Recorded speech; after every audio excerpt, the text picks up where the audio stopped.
This year, we chose to focus on globalization and what's going on in organizations globally, and specifically some of the issues that organizations are addressing today. When I talk about organizations, I just want to make sure it's clear for everybody who's participating today. Our mission as the HR Forum is to bring issues and topics to all organizations belonging to FACCNE from an HR perspective. And so this year, the HR Forum chose to focus on what's going on globally as our companies become much, much more global, and then addressing the issues of today from a global perspective. The issue we have found in our conversations with different organizations and individuals at companies is that there is an important need to focus on what's happening locally. By locally, we mean you could be a 20-person company here in the United States working with a few people in France. And we, as an organization who is a 20-person company in the US, should be paying attention to those employees locally, not having a global perspective to say, this is our global policy, this is how we're going to function. Everybody around the world needs to address it and follow along with it, because we know that there's many issues that occur locally that organizations need to pay attention to. So that's why we chose the topic for this year, to focus on bringing presentations to the community of FACCNE, of thinking globally and also thinking locally.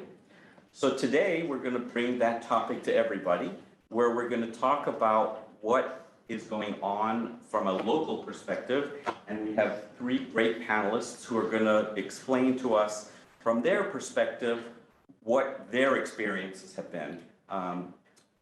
All of them have worked internationally, lived internationally, live in the US now, and have an incredible amount of experience to share with us. So I'm going to start off with introducing our first panelist, which is Matthew Sawyer, and then we'll move on to Amber Lucknow, and then we'll move on to Lara Marchand. Laura is joining us virtually on the TV. And so I will turn it over to all of them to give a brief introduction about themselves, and then we will begin with some specific questions we've brought together to share with you so we can hone in very specifically on the topic. So, terrific. Before I pass it over to Matthew, I'd like to share with everyone, Matthew has recently published a fantastic book called Make It in America. I have read it, it's great. There's lots of great information in there. He calls it essentially a roadmap or a checklist of things companies should be paying attention to when they consider opening up offices in the United States. And so Matthew has a lot of great research in there that he did for many years. And so the book is available, and I will turn it over to you now. Terrific. And then I'll do a little holding up of the book as well. I'll pass it around actually, since it's a nice small group. And so since it is a small group, and so if it's okay with you, so this could be less of a presentation and now more of a roundtable discussion. So I'd love to, in terms of, answer questions, and we were just having some good interaction too. So hopefully I think that'll make it more interesting as well as more informative. So I'd love to open that up. But as a little bit of a background, so I teach at Columbia University. I also teach some courses at NYU. My area of specialty is around marketing and go-to-market strategy. I spent a year and a half doing research and writing a book that came from having worked with a French company called Lumabs, which was a technology company. They had about 200 customers in Europe and France, and then they came to the US and they wandered around for like 9 or 10 months and not getting any traction. And so they brought me on as a consultant, and then I helped them in terms of getting traction. They ended up getting $70 million from Goldman Sachs, and I did some other work with the European American Chamber of Commerce, worked with the French American Chamber of Commerce, which was sort of why that I wrote the book. And it was around this idea of, this acting local is just that, particularly the United States, it's really difficult. We make it hard, there's complicated, there's lots of systems in our legal system. But the premise of the book is that it's worth the effort because there is this huge potential. We're the largest market in the world. We're relatively open to international folks and people from all over the world. We want the best of everything. Our government is pro-business. We have the largest financial system in terms of being able to support people. So that was sort of the premise, and as well as you could find your American dream. In addition, you can choose what that dream is. If it's to make lots of money, that's your American dream, or it's to help other people. You get to choose that, which I haven't lived in France or other countries, but I hear that it's unique and different. So that's where I sort of come to the table and looking forward in terms of the discussion today. Awesome, thank you. Hi everybody, I'm Amber. So I moved to the US, we moved to the US 8 years ago, and I've been working in France and while doing consulting a little bit in Africa and Asia too. But then since we moved to the US, we're living in New York and Boston, I've always worked in the HR space, so or design, talent management, compensation, and now talent and DEI. And at the moment I work at Amazon in our device and services organization. So Alexa, Ring, all of the one that you probably know and the one you don't know, Zoox and all of these. And I'm super excited because, when I came here, we also feel, when we are in France, I think the US feels like such a familiar country because, when you watch TV, you're like, oh, no, I know this, I know how it feels to be there. And then you get here and you think you know everything, or you think it's going to be easier. And no, there's a lot of learnings from a personal and from a business perspective. So I'm super eager to share that with all of you today. Great, thanks, Amber. And Laura, let's hear from you. Hello, pleasure to be with you. I worked at Gallup for 18 years. I'm a partner at Gallup. Half of those years were in London and the other half were in Paris. So you probably know Gallup well for the data and the polling we do, but we also do advisory. So the work I was involved in for many years in France was helping large multinationals, some of them growing through M&A activity or organic growth in the United States. And I relocated last year to New York City. So I'm now responsible for our manufacturing practice and work predominantly with American companies on American soil. So good to be with you and to share some of that. Maybe from a state of the sort of workplace perspective in France and the United States, we publish every year across 163 countries. What does that look like in terms of engagement and also well-being? We work with Daniel Kahneman, who's you probably know a Nobel Prize in economics, but psychologist in background.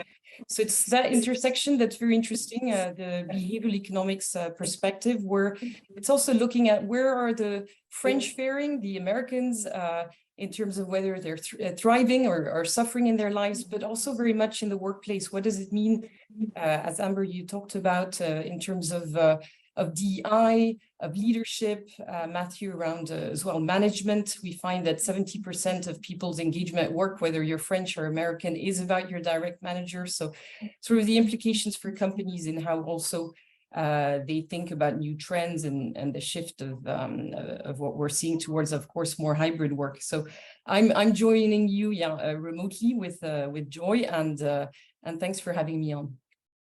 Oh, no problem. And I think I understand that you are new to the United States, correct? Moving here from France, correct? Correct. About a year now. So loving every bit of it. Maybe that will, who knows how it will go over time, but still very much in the honeymoon phase. Yeah, so that's great. I think you and Amber can share stories. Of course, hers are 6 years old. So great, thank you. So the next part of our presentation is to focus on some specific questions that we wanted to cover and bring to you from the perspective of what's the local issues that we're trying to wrestle with. So the first question that we have for the panelists, which I'm going to read out, and Amber will start with giving her perspective, is what are some of the cultural differences between France and the US that you've experienced having a large impact on you, on how you do your work at your organization, specifically a multinational organization like Amber? Perfect. Yeah. So there's a few things. So I'm going to call out a few things from when I just joined that I realized, and then a few things that are specific to Amazon. So when we moved to the US, I was working for a big consulting firm called Korn Ferry, which is an American firm, and then we moved here. And I was thinking, again, I know all the methodology, the offering, so, things are going to be pretty familiar. But the power of the local is actually really strong. So a few things that really changed how I work was, one, the scale. So when you do business, it's to a scale that, a country of the size of a continent compared to France. So when you invest for a pitch or in a business situation, the scale is the size of the United States. The second one was speed. I feel like, there's a speed in how we move, how we execute things. That's actually very energizing, but very different too. I remember this moment where I was in this meeting and we brainstormed an idea for a client for an hour, and it was 3 minutes before the hour, and we're in the middle of the brainstorm. And I was like, oh, okay. So in my head, I was like, okay, we're probably going to schedule part 2 of the brainstorm. And then the leader in the room said, okay, so we have 3 minutes left. So what are the next steps? And I was fascinated by this idea. Like, are we already moving to next steps? But we haven't finished discussing. And that's, I think, a big difference between, France and the US. In France, we're really focused on that debate, that conversation. And in the US, we have to move on. We have to execute and move to the next step. So these are like key things from a culture perspective. And then, I think at Amazon, in what I do, which is really more the talent and the DEI piece, the big difference is that we don't do HR in the same way because our employment law are different. And I think that's how they roll, how we think about it. So, the market is so dynamic that here, if you're nice to your employer, you give a 2 weeks notice. In France, you're stuck for 3 months waiting for your new job. And if you think about that, there's not a level of flexibility. If you think of DEI, DEI is such a big topic, and we can talk about so many different topics like ethnicity in the US. There are things that are not even something you can ask people or talk about in France. So these are just a few. I could talk for an hour, but I'm going to pause there. But I think they changed how I acted as a person and how I worked, but it also changed as my perspective of being an HR practitioner and the things that I was doing in that sense. So there's a lot of shift. I just want to explore a little bit further your comment around the employment relationship between the employer in France and the employee in the US and the employee. Do you want to just share a little bit more about what is the real difference? Yeah. And I can help you. Of course. No. I would say probably to keep it simple and not technical, but I think the perspective is, so the law in France is actually very old and has been, built slightly more with a focus on the employee and the protection of the employee. So if you think about that, there's a lot of things in place, a lot of rules, a lot of laws, a lot of unions that are there to protect the employee along the way. Which actually, with that accumulation of laws and rules and processes, makes things very slow for the business to actually move or make decisions. You really have to think about it. Hiring someone is a big commitment, for example.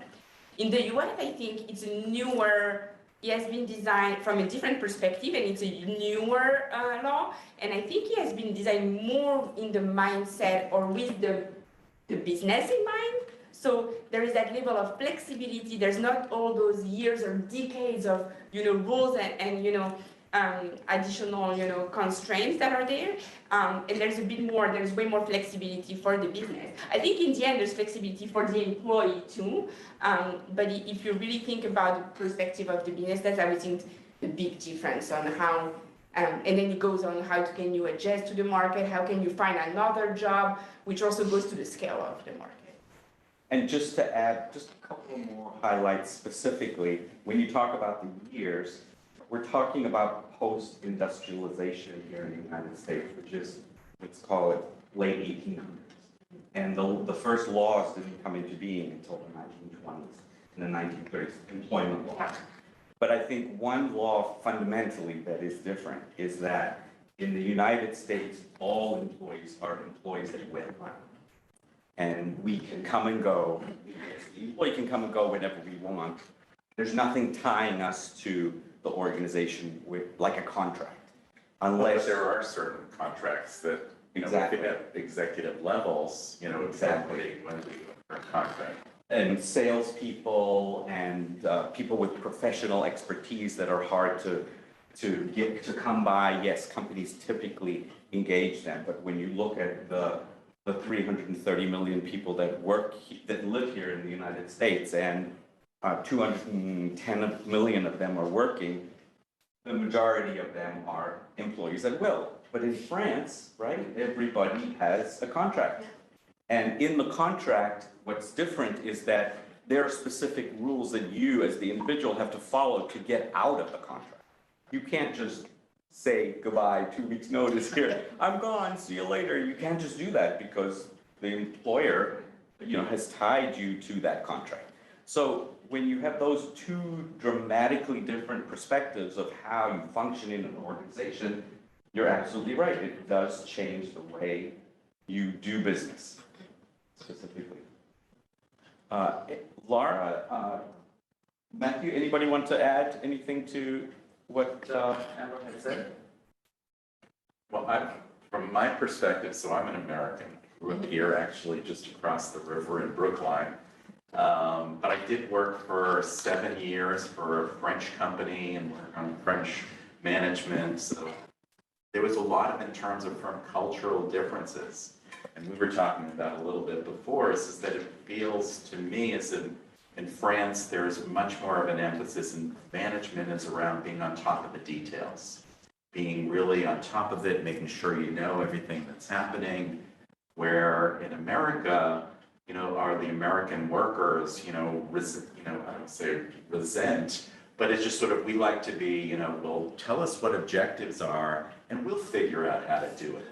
Don't so there's sort of this micromanagement aspect to it. And it comes down to a cultural difference. And the French manager is thinking that he's doing what, his job is.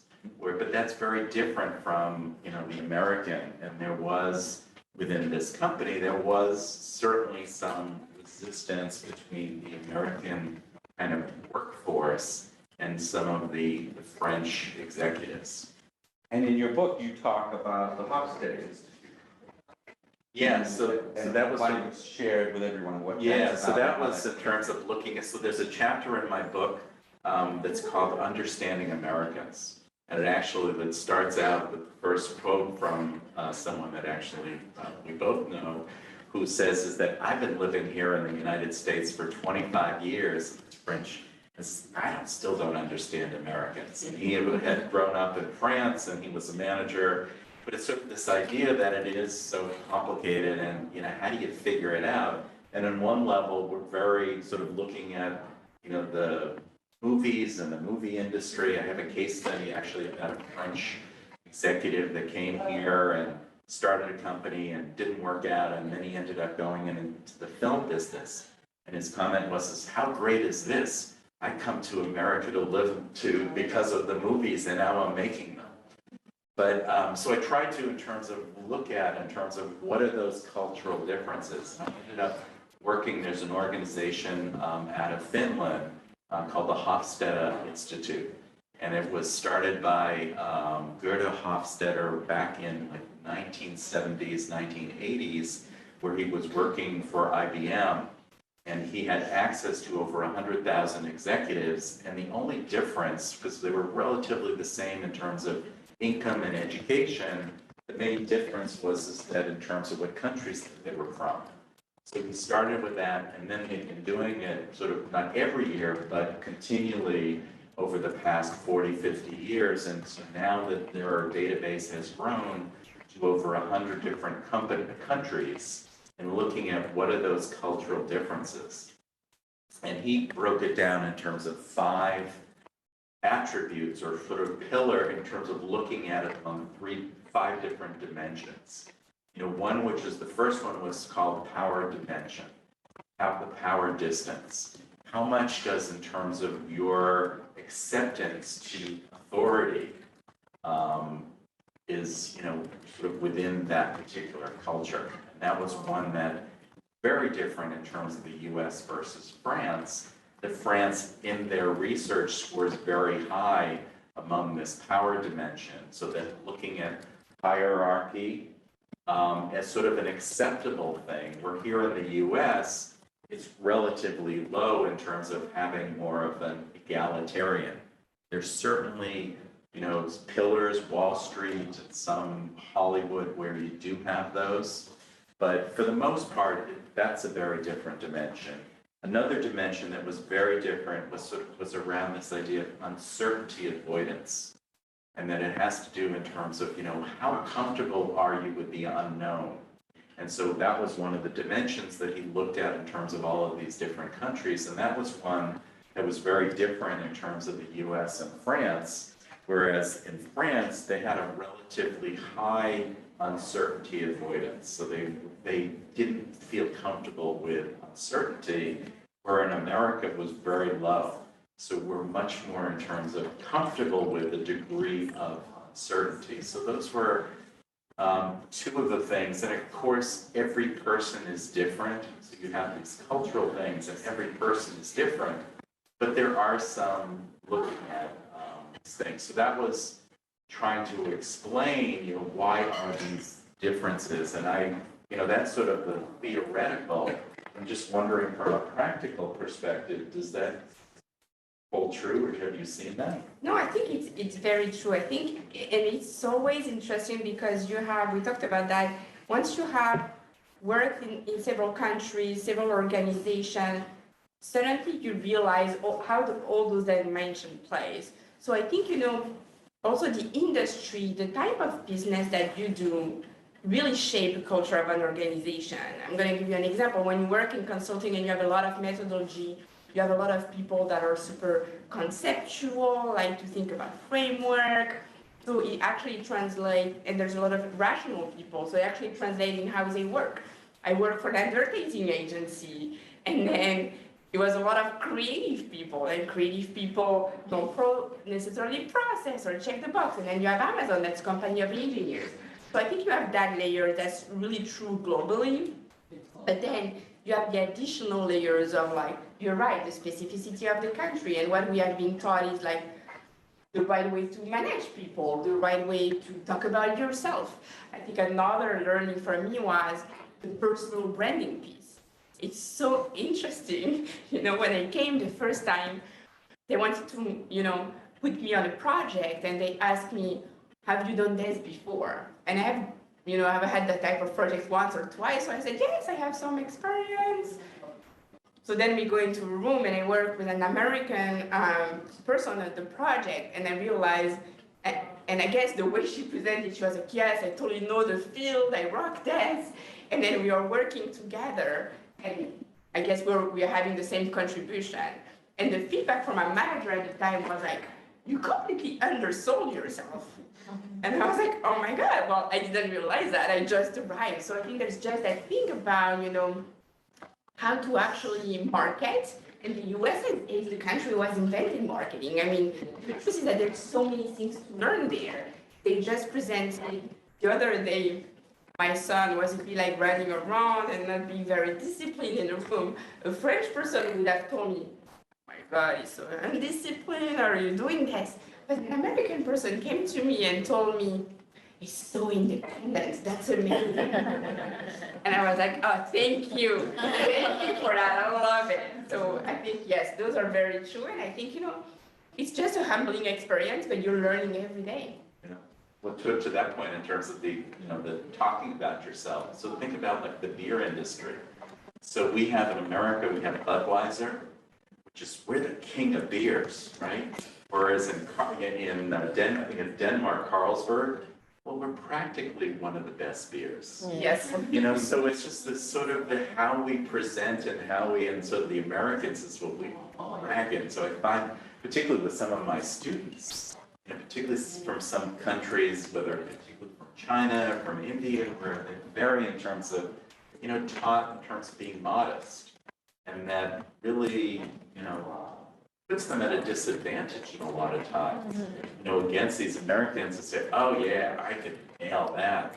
Never even done it before." So, Where do you think that motto comes from in the United States, where it's important for us to brand ourselves, sell ourselves? Your experience in France, and did you say you lived in another country? I lived in Singapore too. Which is a very different Yes. culture than France or the United Yeah, States. so there is. And Laura, did you say you had lived in another country before besides France? Yes, yeah, London for 11 years, and the US when I was a child. Yeah, so it would be good to hear why you think we're branded that way. Well, not branded, we're set aside that way, where we're talking about ourselves. Wait, Laura, do you want to go first? Sorry, I didn't. Could you say that again? What was the question? Yes, so what do you guys think about why the US is that way? Why it's important for us to have a brand and talk about ourselves and sell ourselves based on our skill set? If you want to go ahead, I think the origin of that goes back to, of course, an education system that builds up children, gives them confidence to speak, and the idea of a personal brand also goes into that direction once they enter different companies, is how you sort of position yourself, develop an expertise, etc. So it's also a question of probably of eloquence and of a sense of finding your niche and being confident, summarizing and talking about it. But if I can maybe take a little step on the side, I was thinking as we were also opening the conversation that one great thing is how the relationship between the United States and France is so strong in the last few years. The investment of French companies in the United States is at sort of record levels, and despite the pandemic. So you have about 4 of the biggest French companies that have made acquisitions that amount to over $10 billion. You have Air Liquide, that's industrial gas, Danone, in food, AXA in insurance, Sanofi in pharma, so across different sectors. And France is actually the 3rd largest foreign source of employment in the US. So I thought it was also wonderful to see how healthy our relationships are in terms of the business environment and manufacturing specifically as well. As you know, a lot of plants have been opened from these French companies, and manufacturing actually accounts for half of the investment in the United States. So I'll close the parenthesis there, but I think it's also, I think, and that's why we're all together as well today, is that it's going strong, and some of the data shows that in the last 2 years, it's one of its best levels. So I think also more than maybe sometimes differences, there's a lot we share in terms of how companies are well run. And that's also what explains that type of investment in both jobs and obviously capital. I go back to the question because you had asked about, in terms of the competitive, in terms of this boastfulness and maybe why Americans tend to be boastful versus, in terms of more of a modest, whether it's France, which I'm not so sure is the most modest, but other countries. And so using this model in terms of looking at the Hofstadter, again, one dimension, which is looking in terms of the degree of competitiveness versus nurturing. So some countries are more in terms of competitive, and the US was off the charts, like we were #1 in terms of competitive. So as other countries, particularly the Scandinavian countries, which are much more in terms of nurturing. And so if you think about that in terms of our very competitive nature, maybe that means, well, we have to be boastful. We need to be that because we're always in this fight, we're always in this competition. And so that might be one of the reasons, but again, I'm a little bit too close since I'm an American, and so I sort of behave a lot of that way. So I looked at this research to sort of help in terms of understanding some of these things that, from an outsider's perspective.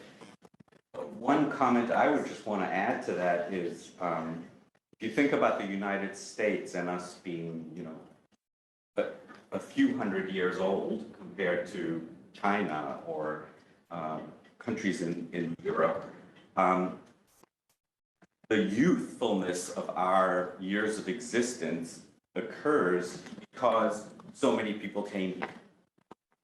And we are a conglomeration of so many different cultures.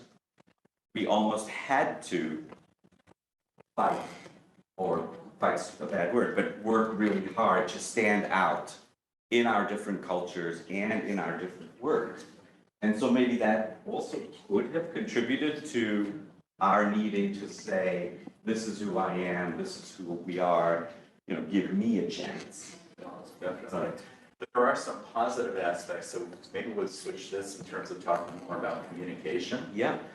Because one of the aspects, as you had pointed out, Cliff, in terms of this mix of many different, in terms of the diversity and inclusions comes into two, is that we are this mix of so many different immigrants that have come here and so many different nationalities, that because of that, there isn't sort of that same heritage and language. So because of that, Americans tend to be very, straightforward in our talking. We tell it like it is. And that's because we don't want to be our communication to be not perceived that everyone understands it. It's like the typical American presentation is okay, I'm going to tell you what I'm going to say. I'm going to say it, and then afterwards, I'm going to tell you what I just said, right? Whereas I don't think that that's a European way. Absolutely not. Yeah. You skip the first piece and the last one, and you just do the core. Right. Or in Germany, what they do is they start with all of the research, right? And I don't know in terms of with France, but in Germany, it's sort of the, start with all of the research, what have you done? Then afterwards, then you get, okay, based on all of that, well, here are the conclusions. Whereas opposed to the Americans, like, we'll throw those right up at front, this is what we tell you we want to do, and then we're going to tell you why, and then we're going to come back to you. So it's just different in terms of, so in some ways, I think it's easier in terms of communication, because Americans are very,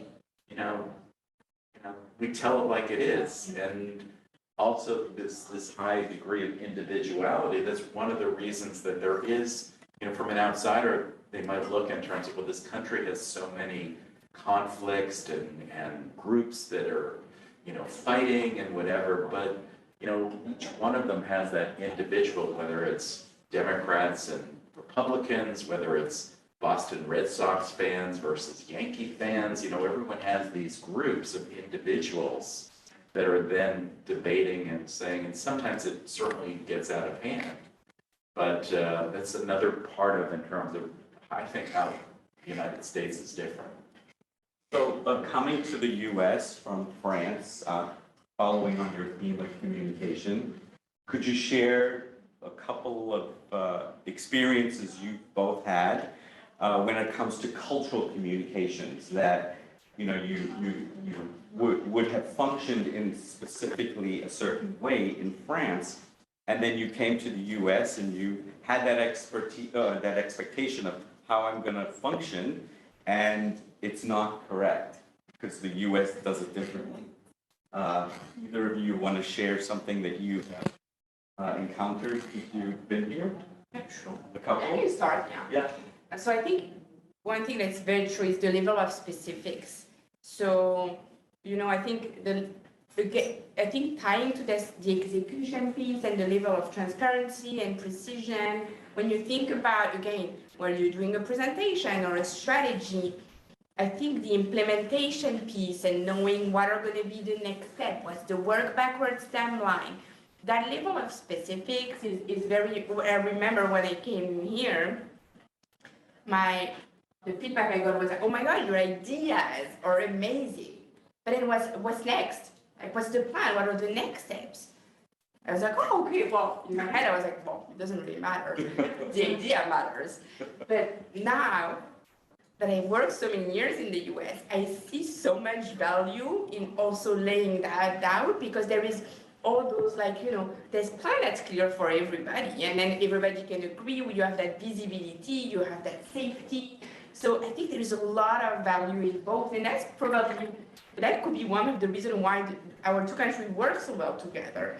I think we bring really, because the way our education system and the way what they value, what they grow is different. When we come to the table together, it kind of really amplifies the offering. I think if you think about same, a French person would think of like the concept, the content, but they also point out all of the things that are not going to work. They're so self-critical, they're going to poke the hole or see what's not going to work.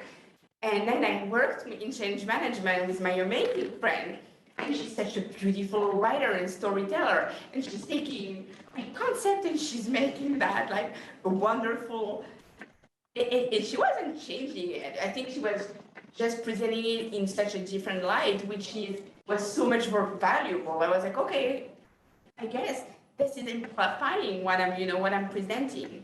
So I think there's all those complementarity where in the beginning, and I will close with this anecdote because I remember going to a meeting and I remember my manager telling me what to wear. And I was like, why? In my head, I was like, oh, I haven't done something wrong. But I think he was telling the whole team, was just making people, making it easy for people so that they're not, in an awkward situation.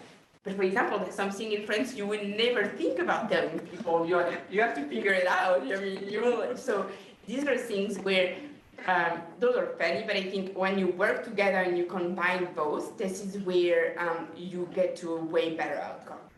Maybe that's because of the diversity, maybe because there are so many different people. Yeah. And so in everyone's head, someone, might think that Hawaiian shirts and shorts might be appropriate for, exactly. a meeting. Yes. And that's why you want people to feel comfortable, so you're giving them the instruction. Lara, any suggestions on your end? Some cultural communication experiences you've had? Maybe around management. There is a lot of centralization of decision-making and of power around the manager, mostly in French companies. So in sense that le chef a toujours raison, to kind of the head man. And so sort of that sense of a little bit of command and control, with the feeling now that, of course, and just the observation from the data that we're moving, to, of course, much more of a to coach type work culture. So it would be that observation that I've witnessed around sort of the politics and the dynamics of centralization of power. And maybe the other thing is that it's not unusual for French companies and maybe even in the US to refuse to move people with talent for management out of a technical or commercial group. And, you know, normally people also earn sort of less than their boss. So that's also a cultural difference that I've observed, where you can have, you know, people who have maybe less technical expertise in American companies, but a real talent for developing people that get promoted. So the people that are promoted, that's another thing I've witnessed, not from a personal anecdotal level, but from the research we've done. So just to expand on that a little bit more, you're suggesting that in the United States, it's more probable that you could be a technical expert and you're doing really well in your group. It would be more probable that you would then become a manager of a group quicker than in France, where the management in France would say, no, I don't want to take them away from them being the technical expert and give them management responsibilities. Is that what I'm understanding better? Yes. Great. Thank you. So we've given a good perspective on some cultural, some social, some leadership differences. I'd like to turn the conversation a little bit more to focus on diversity, equity, and inclusion, and the legal system, and living socially in France and living here.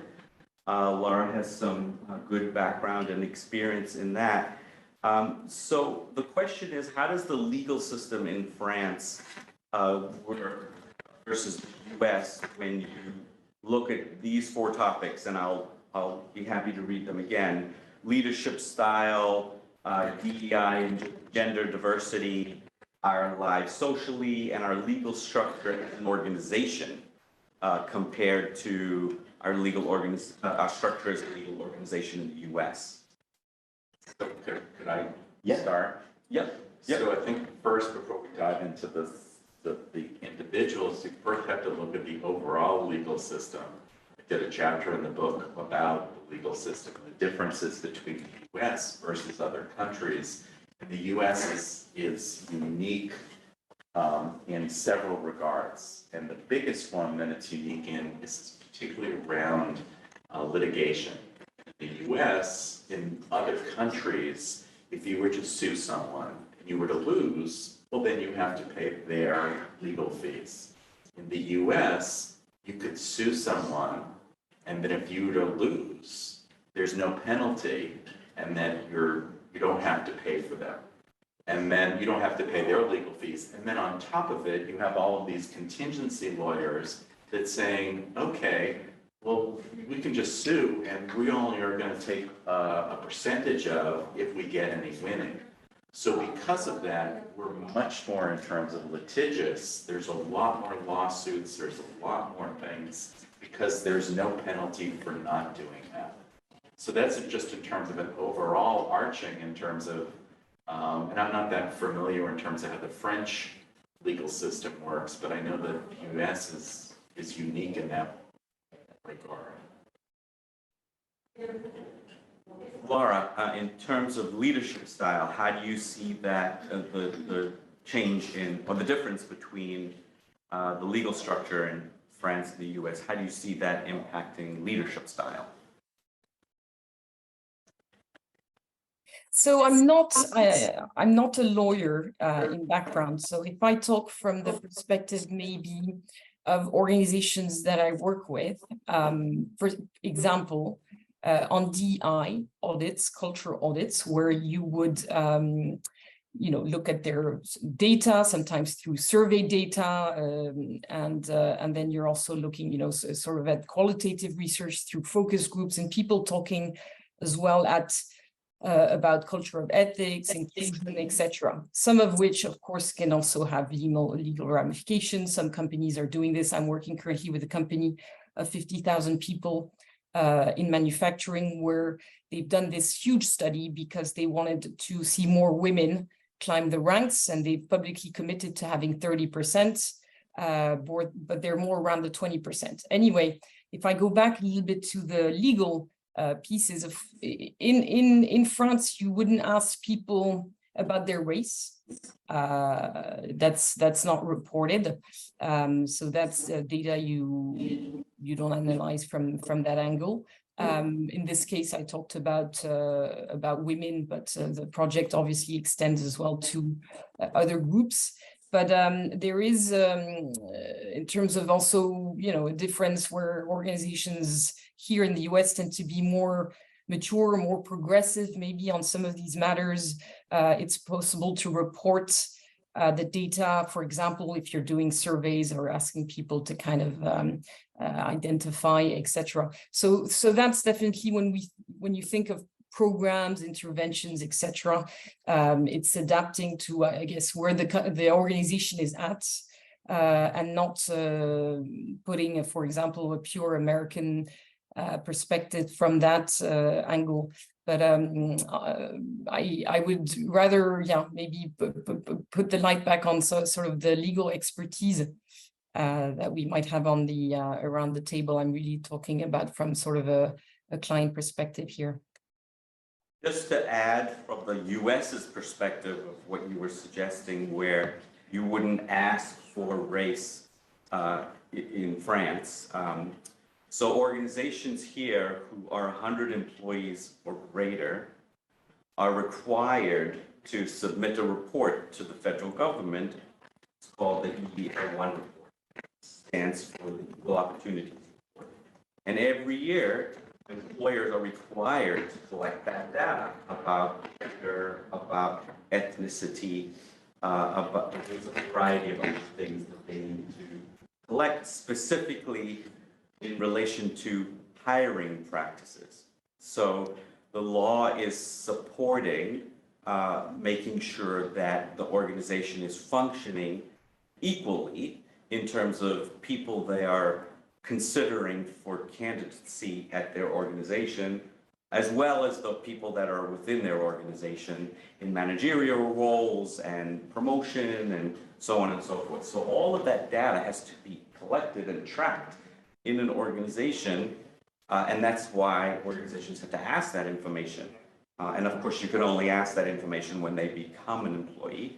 So that supports what you're saying, is that it is a very fundamental difference legally, Laura, from the perspective of France, not asking for that information or not being interested in that information.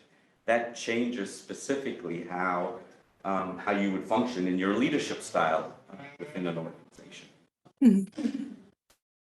So let's hear a little bit about DEI and some of the differences that you've had to experience and work through at Amazon in your role as a DEI expert at the organization. Yeah, I would say that I think a few things have happened with DEI. I think DEI became even more of a topic, over the last few years. So I think there's an increasing focus on, diversity, equity, and inclusion in the United States. But I think it's also happening, now it's been 8 years, but from what I'm hearing, working with our global team, because in my role I work globally, so I have a lot of teams that are in Europe. So I know it's now a big topic in Europe too, but again, we can only look at it from a lens of gender. And that's the only way that at least that's the only thing that you're allowed to action, because that's the only data you can collect. So, and I would say I wouldn't be an expert in the historical background, but I think, it's at least what I know in French is that beyond gender, talking about, ethnicity is a bit more, of a taboo or something you wouldn't, put on the table. So when I came to the US, I was really surprised when people were talking openly about that. And I was like, this is actually great that, everybody can, and people were actually talking about it, but also, like identifying, there's that notion of, individualism that was really, which is very different again in France. If you think about it, we are a bit more, less in the individualism and more, a bit more like around, community and that sense of like operating as a group. But if you think about how the system works, it does also make sense. There's a lot of state support. So it's a centralized country that provides a lot of support for health, education. So you actually are pretty safe on those topics, or you don't have to save money to make sure your kids, are going to be able to, get care or to get education. So but because everybody also pay taxes in a big pot, and we all share that. So it's a different mindset. But when things work like that in your own system, it does impact how you also behave with others. And I would say in the US, we don't necessarily have that safety or that central support. So you have to be accountable for yourself to accounting for, am I doing the right thing from a health and education perspective? So I think, there's always the chicken and the egg in the story, but I think this is feeding a little bit the behavior. So if you think about DEI, at least the way we look at it in the US is really this idea. So there's all those metrics that you can collect and you're supposed to report on. And I think all organizations are trying to move the needle there. Let's be honest, everybody is trying to do that. I think what everybody is trying to solve is the inclusion piece. So, there's that sentence that says, you can count the numbers, but you have to make the number count. And I think that's this idea about inclusion is that even if you count the numbers and you bring more diverse people in, if they don't feel included, if they don't feel at home, they're ultimately gonna leave. And I think this is that piece that I'm really thinking about and trying to work on is how do you actually cultivate that culture of inclusion, that women in tech feel like they belong in tech and they don't feel like an exception, so that you are from a diverse ethnicity, but you feel like you belong and you feel like you're not the only one. So I think these are all those things that we're working on, and that sense of inclusion, I think, is probably one that we have to solve, and that's actually not local. I think we are all, because we all have bias in the end. So in France or in the US, we all have bias. The bias could be a little different from one country to another, but we all have biases.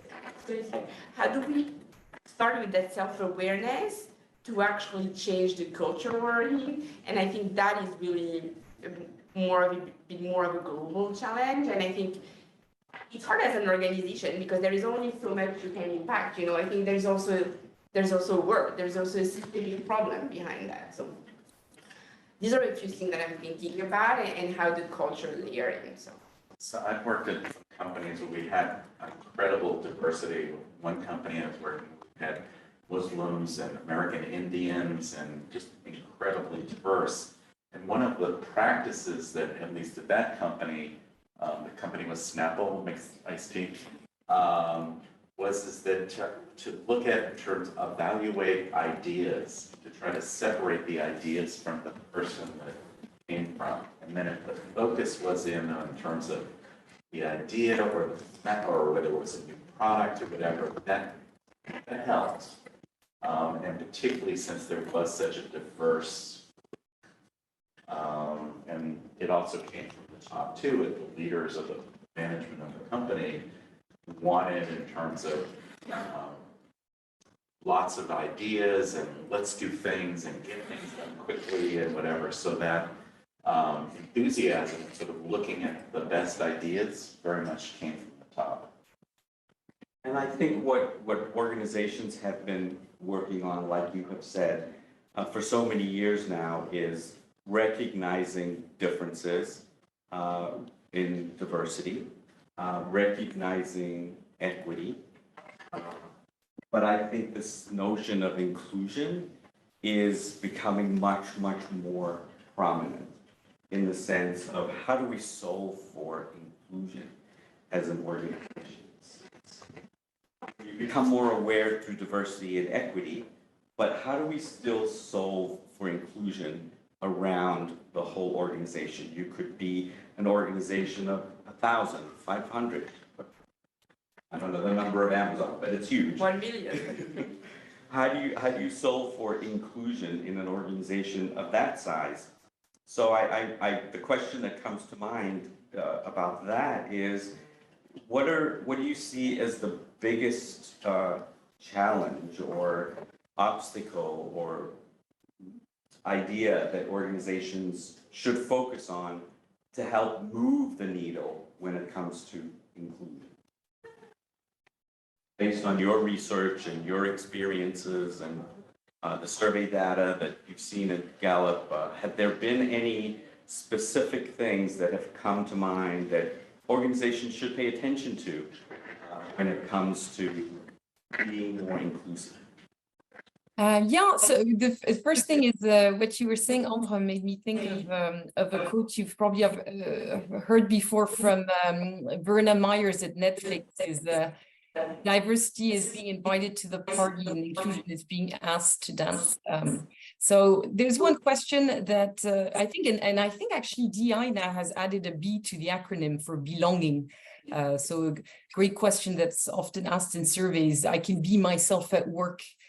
So regardless also of that diversity, thinking about obviously people's background, education, even sort of setup, how you can also individualize management, recognizing also people's different circumstances, etc. So it's probably giving a very large definition as well of diversity, but there is a lot to do in what we find around focusing on people's strengths as a good driver also of creating a culture of inclusion. So you move a little bit things from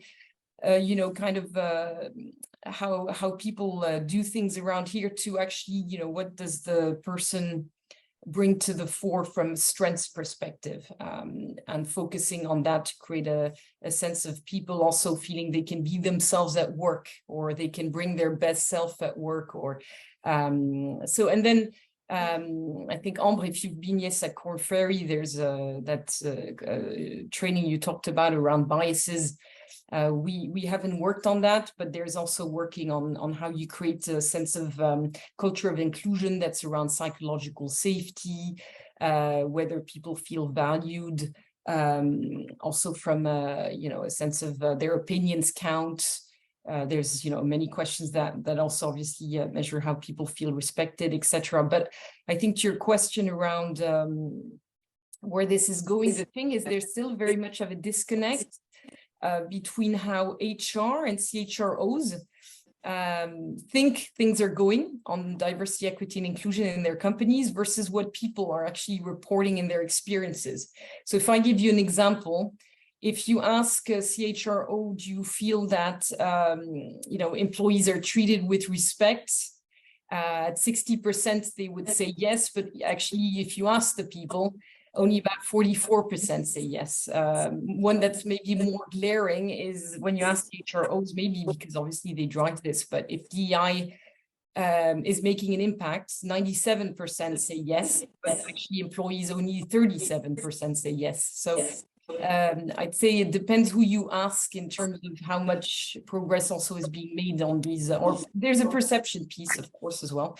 So you can capture that through some of the qualitative research, but if you do the survey, people can then also do that in full confidentiality, whether they feel that perspectives of advancement are fair, whether they feel that if they had to raise an issue around disrespect at work, inappropriate behavior, that could be dealt with, reported, etc. But a lot has been done and invested in, and the thing is the numbers are not showing a huge leap forward like you would expect. There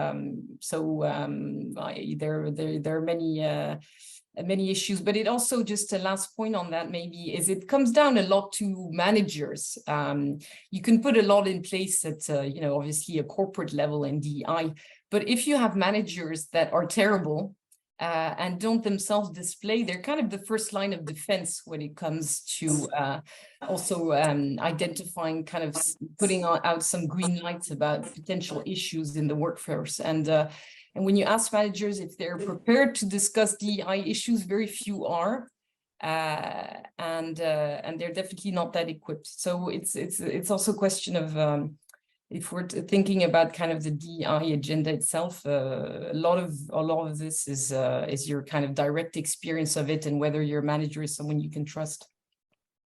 And from your survey data, are you able to carve out, you mentioned about asking CHROs, but are you also asking leaders of the organization at the C-suite level, besides the CHRO, the same kinds of questions? Or is the data just really pulled from the CHRO's perspective and the employee's perspective? No, yeah. So there also, when I mentioned also CHROs, you have different ways of gathering that, CHRO roundtables, survey data, etc. But yes, to your question, absolutely. When you ask these questions, you ask all levels, but the more senior, generally, the less also maybe a recognition of these challenges at other levels. And it's becoming obviously more and more part of senior execs' priorities, but still kind of more of obviously concentrated in the CHRO's responsibilities. But what we're saying, it's the same with ESG around sustainability, and I guess DEI is the S in ESG, but it's only very recently that we're seeing a chief sustainability officer, or that we're seeing chief diversity and inclusion officers being very well paid and being part of the exec team. That's a kind of obviously a sign of their of how they're seen in that. But yeah, so the gap between what I've reported between CHRO and people is larger when it comes to leaders versus people. And one question that is very discriminating, if I could say that way, is when you ask people if they trust their leadership. And that's a trend, across every country. We've seen decline, trust in institutions, trust in companies, leaders, etc. That's also maybe reinforced by some of the distance we're experiencing, obviously through remote, and lack of contact. Any perspective on your end as being in the DEI, I guess? I think there's two things. I think the starting point is self-awareness. So I think either you have a leader who is not either self-aware but is willing to do the exercise, and it's usually where we start. So we partner on doing exercise with him and the team to actually talk about biases and talk about their impact in everything, on decision processes, hiring, ratings, everything.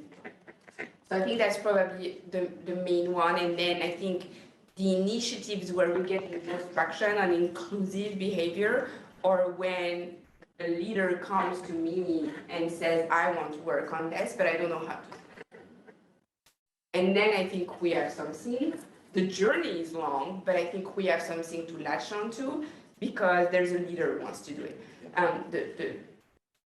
The luck that we have at Amazon is that it's so big that, in the amount of leaders that we have, you always find leaders that have, that crazy appetite, and then they kind of, pave the way for others. I think what we're trying to do, which is a key point at Amazon in general, is to measure impact. So data is also a big one that we use anytime we're trying to. And so you're saying when a leader comes to you and you bring them through the journey of awareness, you're also tracking the impact. Yes, so whatever initiative we decide, we look at the starting point and we look at the end point. It could be, employee sentiment, it could be whatever we are measuring, but we are making sure that we are measuring. Great. I am looking at the clock. It's 7:22, so I thought it would be a good time if you guys want to ask, if you guys want to finish, make any final comments, but then ask those who are participating today to ask any questions. Panelists, share some stories that you've experienced that would be valuable to the group, but it have to be a question. We just want to hear from you all. Any questions? I'll just make a comment, Matt Chico. First of all, thank you all for attending today. This has been a really interesting, engaging session, I find. We've been talking a lot about, obviously, everything from total rewards, DEI, cross-border, and a lot of the differences and challenges that we're all facing. Right?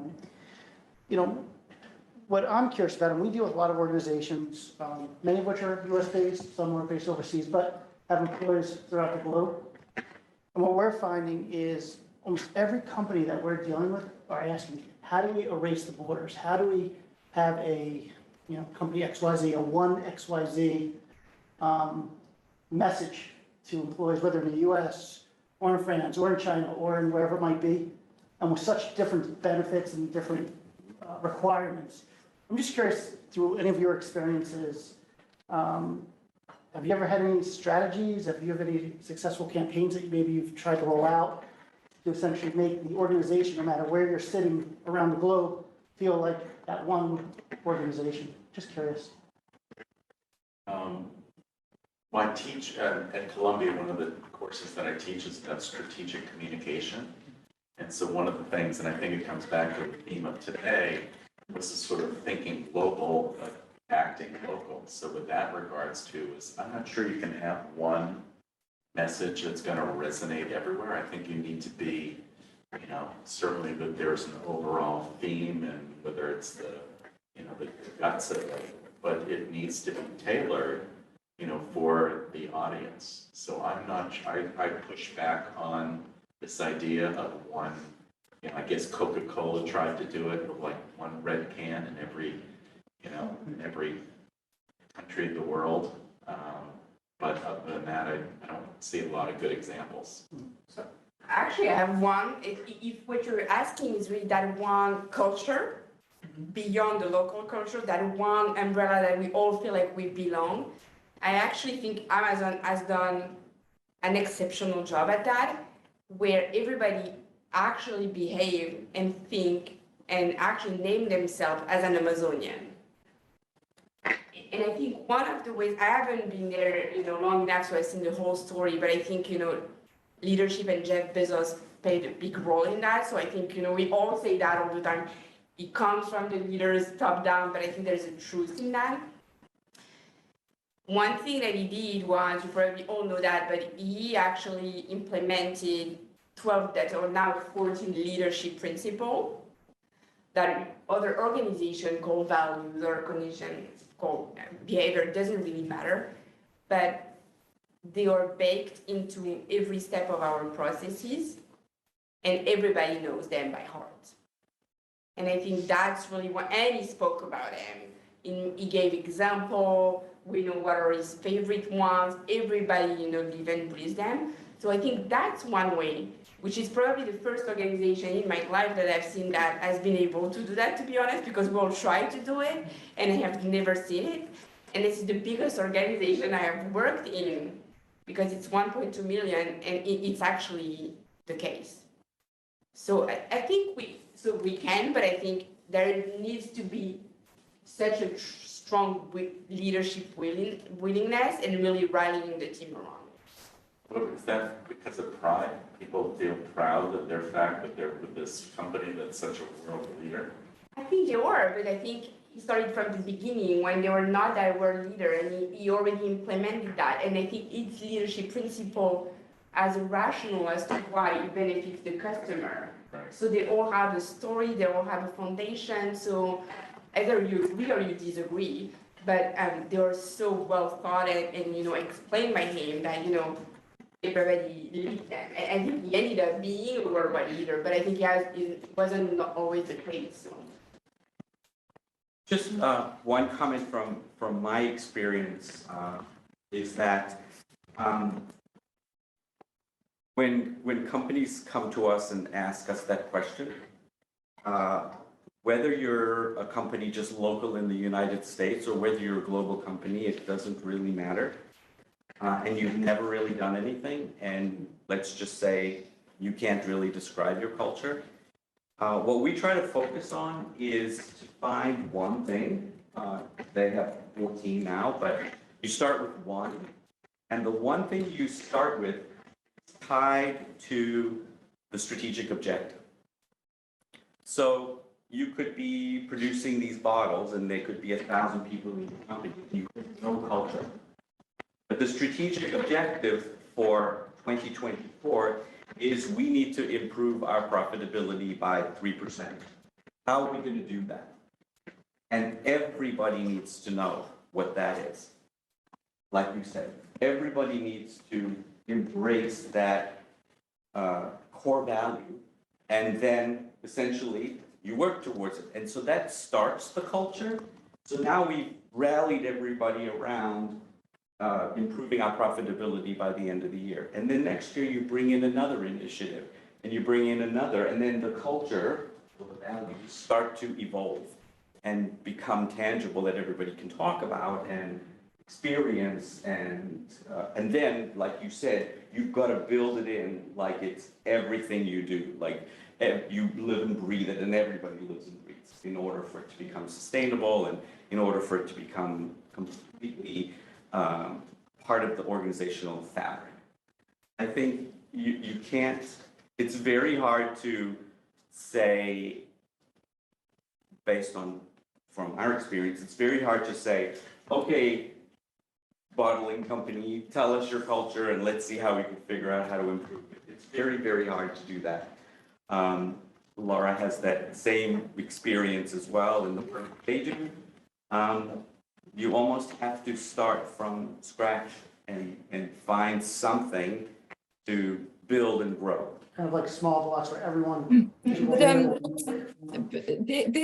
are fundamental universal needs that we all have in the workplace, having clear expectations, having recognition, opportunities to develop, a sense that mission or purpose of our companies make us feel that our job is important. So it's also tying that back to the individual. There are so many studies to point to the fact that people want more and more sense of purpose in what they do. And one of the very important questions to people is, do they feel also their organization cares about them as a person?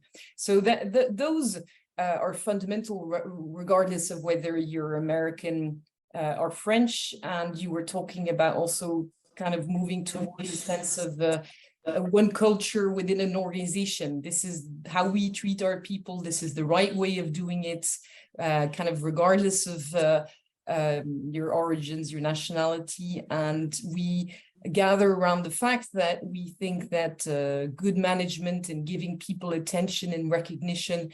But if you were talking, Cliff, around strategy, that's a lot to do with the mission of the company. And I think that's what you were probably alluding to, is the sense of culture around what do we stand for, our values, also match with how the company is operating, with obviously with ESG is becoming more of an expectation. But yeah, so there are a lot of research across 35 million people, if we just take a sort of a company environment and not a kind of national, calling people up at home and seeing how they're doing. But from a company perspective, a lot of analysis pointing to the fact that, just like the pyramid of Maslow, you need to at least have clear expectations at work and know why you're there. And that's one good place to start, is to measure that there are many cultures, as you'd have also departments and teams. So it's trying to be quite granular on how that's measured. But and I think if my 2 cents. If you take what you just explained of the different things that organizations have, if the fundamental piece of what you're working toward is developed, all the pieces you suggested can be tailored to different locations, the think locally. So we might think locally in Singapore about a certain piece of how we produce our bottles, but the main focus is there for the whole organization. And like Laura said, the cultural expectations, or the way we're expected to be treated and be evaluated and given performance expectations, all of those cultures. And the problem is only 25% of people are having those needs met. So that's kind of the picture, is that that's where to start. Just think about how great a country we could be or an organization could be if you could just move that 25% to, I don't know, 30%, 40% in terms of profitability, productivity and profitability. So something. And then retention seems to be the biggest issue as well at the moment, or one of them for companies. So the nice thing maybe for people looking at joining is the power balance has shifted a little bit. There's maybe an urgency to change that statistic, Cliff, because it's a question of whether you can even just retain people. Yeah, it's a big concern. Well, thanks. That was a great question. Other questions from anyone?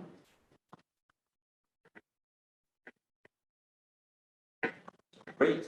Well, thank you again. Thank you, panelists, for giving us your great expertise. We're around for a little longer. Snacks, of course, no French wine, but great snacks. So thanks for joining and participating, and appreciate everybody participating today. Great. Thank you.